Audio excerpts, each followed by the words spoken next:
Hello everyone. आज हम जो कॉन्सेप्ट सीख रहे हैं अप स्ट्रीम डाउन स्ट्रीम का बोर्ड्स को लेके, ये बड़ा ही कॉम्प्लिकेटेड लगता है बच्चों को, बट एक्चुअल में बड़ा इजी कॉन्सेप्ट है अगर आप एक छोटी सी बात समझ लो। देखो, दो सिचुएशन है। क्या दोनों सिचुएशन में ये पानी है,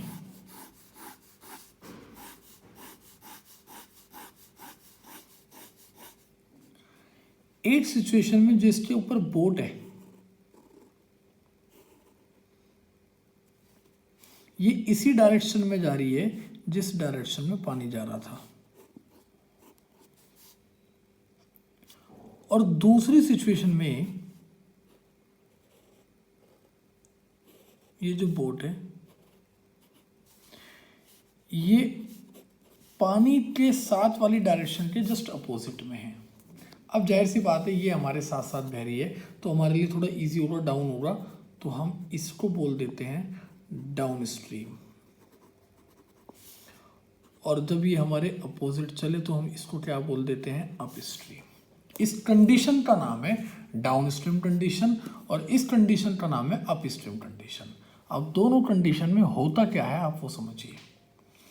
पहली बात, एक पानी में जब आपने बोट उतार दी तो ये ध्यान रहे, क्योंकि जाना भी है तो वापस भी आना है, बोट की स्पीड हमेशा पानी की स्पीड से ज़्यादा होनी चाहिए।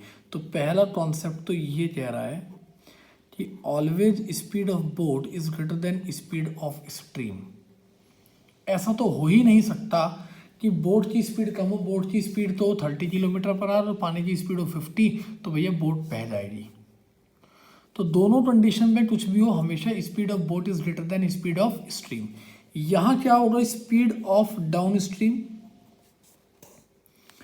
यहाँ स्पीड ऑफ बोट में स्पीड ऑफ स्ट्रीम ऐड हो जाएगी। और what about speed in up stream, यहाँ स्पीड ऑफ बोट में से स्पीड ऑफ स्ट्रीम माइनस हो जाएगी। तो ये स्पीड इन डाउन स्ट्रीम है और ये स्पीड इन अप स्ट्रीम है। ये दोनों स्पीड्स के बारे में बात चल रही है, ठीक है।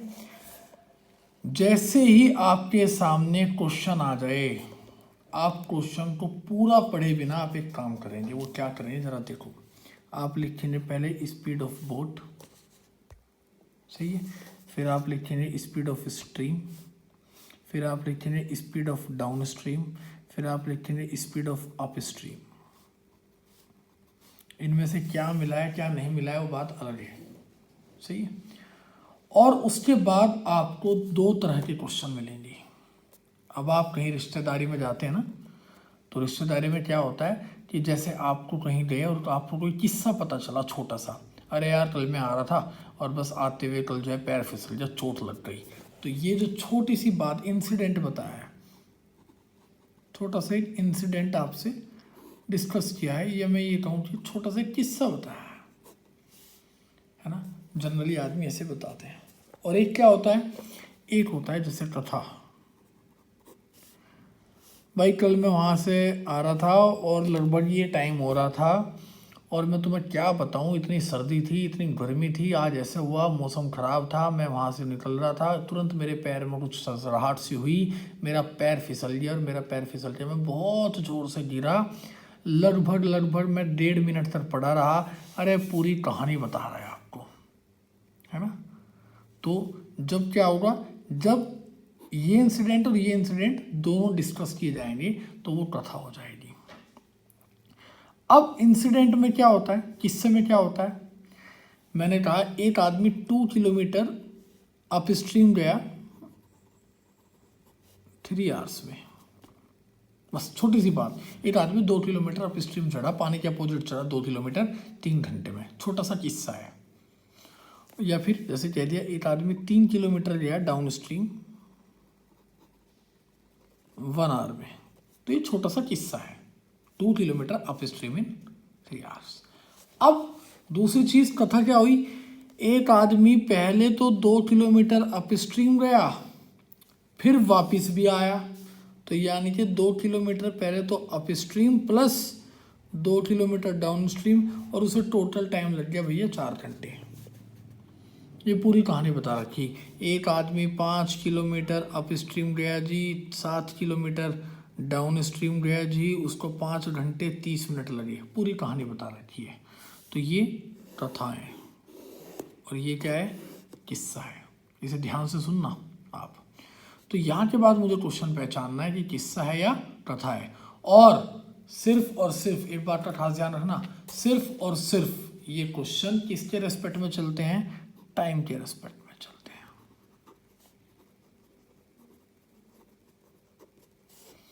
टाइम का फॉर्मूला हमने पढ़ा था DST, तो टाइम का फॉर्मूला क्या होगा, डिस्टेंस अपॉन स्पीड। अब क्वेश्चन पे आते हैं, मैं क्वेश्चन आपके सामने पढ़ता हूं। अ मैन कैन रो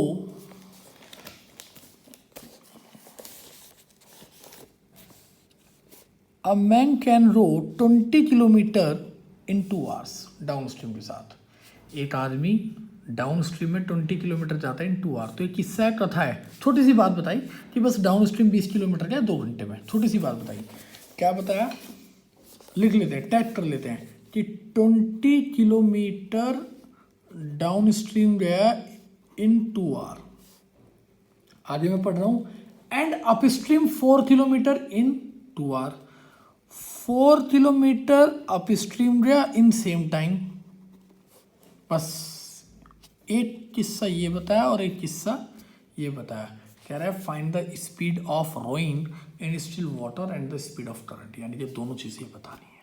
अब देखो क्वेश्चन ध्यान से, पहले ही आपने ये कर लिया था, तो स्पीड ऑफ बोट को आपने मान लिया x kilometre per our, speed of stream को आपने मान लिया y किलोमीटर पर आवर। ये क्या हो गया, x plus Y kilometre per hour. ये क्या हो गया, x minus Y kilometre per hour. अब ध्यान से देखते रहे ना, बहुत ध्यान से। 20 किलोमीटर इज द डिस्टेंस, और ये डिस्टेंस कहाँ चली, डाउन स्ट्रीम में चली। डाउन स्ट्रीम के अंदर स्पीड क्या है, x प्लस वाई। तो 20 किलोमीटर इज द डिस्टेंस, और ये 20 किलोमीटर कहाँ चला गया, डाउन स्ट्रीम में। तो नीचे डाउन स्ट्रीम वाली स्पीड, डिस्टेंस कितना चला डाउन स्ट्रीम में 20 किलोमीटर, स्पीड क्या थी x प्लस वाई, और कितना टाइम लगा 2 आवर। टाइम का फॉर्मूला क्या है, d अपॉन एस। तो जब मैं टाइम की बात कर रहा हूँ डाउन स्ट्रीम की, TDS, तो मुझे डिस्टेंस भी ds की लेनी पड़ेगी और स्पीड भी ds की लेनी पड़ेगी। यानी कि टाइम इन डाउन स्ट्रीम क्या होगा, distance in down stream upon speed in down stream. Distance कितनी है डाउन स्ट्रीम में, 20 किलोमीटर, स्पीड कितनी है, इतनी। ये उधर गया और ये इधर आया, तो x plus Y is equal to 10 आ जाएगा। अब आप कहोगे कैसे, भैया ये इसके नीचे चल रहा था, यहाँ चला गया, 2 से 10 पार आ गया। 4 किलोमीटर अप स्ट्रीम है, तो 4 अपॉन x माइनस वाई, इसको भी टाइम 2 आर ही लगा, तो ये भी क्या आ गया, x minus Y is equal to 2 आ गया। दोनों क्वेश्चंस को हमने सिंपली सॉल्व कर लिया। ठीक है, अगला question. A boat goes 16 kilometre up stream, एक बोट 16 किलोमीटर अप स्ट्रीम जाती है, and 24 kilometre down stream in 6 hour. A boat goes 16 kilometre up stream, 24 kilometre down stream in 6 hour also. अभी पूरी कथा है। अब क्या हुआ, 12 kilometre up stream and 36 kilometre down stream in same time, यानी कि ये भी कितना, 6 आवर। चलो कोई बात नहीं, मुझे तो ये कॉन्सेप्ट याद रखना है कि शुरुआत ऐसे करेंगे, शुरुआत ऐसे ही होगी। पहले ये मानना, ये मानना, ये मानना, ये मानना है। अब इसके बाद 16 किलोमीटर अप स्ट्रीम, अब ये तो डिस्टेंस है, अप स्ट्रीम की स्पीड क्या थी, x minus Y, plus 24 kilometre down stream, इसकी स्पीड क्या थी, x प्लस वाई। टाइम क्या लगा, 6। 12 upon X minus Y, 36 upon X plus Y, time कितना लगा, 6। तो एक बात का ध्यान रखो, सॉल्व करना है, 1 अपॉन एक्स माइनस वाई को a मान लो, 1 अपॉन एक्स प्लस वाई को b मान लो, और इसे सॉल्व कर लो। समझ में आया? तो इस तरीके से हम क्वेश्चंस को सॉल्व करेंगे। अप स्ट्रीम डाउन स्ट्रीम के कॉन्सेप्ट को ध्यान से देखना है।